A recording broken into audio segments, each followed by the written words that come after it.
ভারত থেকে খুনি এনে হত্যা করা হয়েছে সালমান শাহকে, দাবি অভিনেতা মায়ের। ঢাকাই চলচ্চিত্রের এক উজ্জ্বল নক্ষত্র নাম সালমান শাহ। 1996 সালে 6 সেপ্টেম্বরে না ফেরা দেশে পাড়ি জমান তিনি।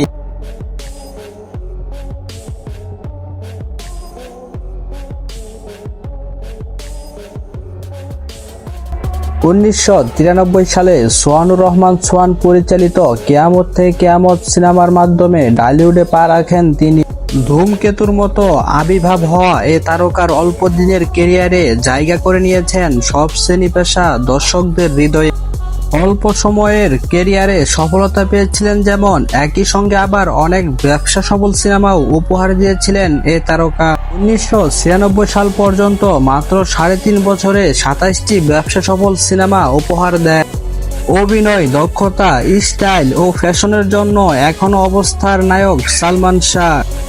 মাত্র 25 বছর বয়সে 1996 সালে 1 সেপ্টেম্বর রাজধানীর ঢাকায় নিজ বাসায় ফ্যানের সঙ্গে ঝুলন্ত মরদেহ পাওয়া যায়। এ খবর প্রকাশ্য আসার পর চাঞ্চল্য শুরু হয় দেশ জুড়ে। আর প্রিয় নায়ককে হারানোর বেদনা এখনো কাঁদিয়ে বেড়ায় লাখো